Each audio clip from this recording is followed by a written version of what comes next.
ప్రభుత్వానికి రైతుల గురించి, గురుకుల పిల్లల గురించి, చదువుతున్న యువకుల గురించి ఆలోచన లేదు. కేవలం రాజకీయమే కావాలన్నట్టు ఆలోచిస్తున్నారు. గురుకుల పిల్లలు పిట్టల్లా రాలిపోతున్నారు. విషాహారం తిని పిల్లలు చనిపోతున్నారు అంటే కనీసం స్పందించడం లేదు.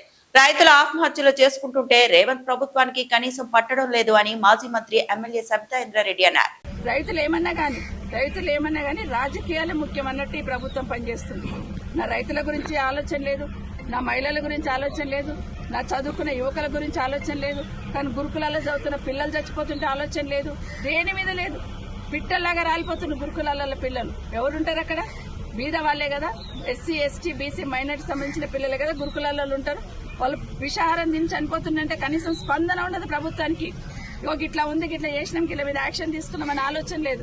రైతులు చనిపోతున్నారంటే అయ్యా మీరు ధైర్యంగా ఉండండి అని చెప్పే ఆలోచన ఈ ప్రభుత్వానికి లేదు, బాధ్యత లేదు. యూరియా గురించి మాట్లాడుతున్నారు.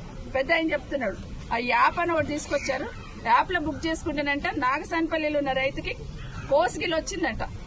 అక్కడ షాప్ దగ్గర పోయి తెచ్చుకోవాలంట. మరి అక్కడ నుండి ఇక్కడ ట్రాన్స్పోర్టేషన్ ఎవరు ఇస్తారు రైతుకి?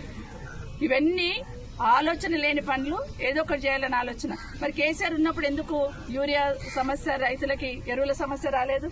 అంటే చిత్తశుద్ధి ఉన్న నాయకుడు ఉన్నాడు కాబట్టి రైతులకి వర్షం పడక ముందే ఒక 2 నెలల ముందే ప్రణాళిక చేసుకున్నాడు కేసీఆర్ గారు. వర్షం పడుతుంది, ఇంక ఇత్తనాలు వేస్తుంటారు, ఎరువు ముందే. మరిన్ని అప్డేట్స్ కోసం మా ఛానల్ ని సబ్స్క్రైబ్ చేయండి.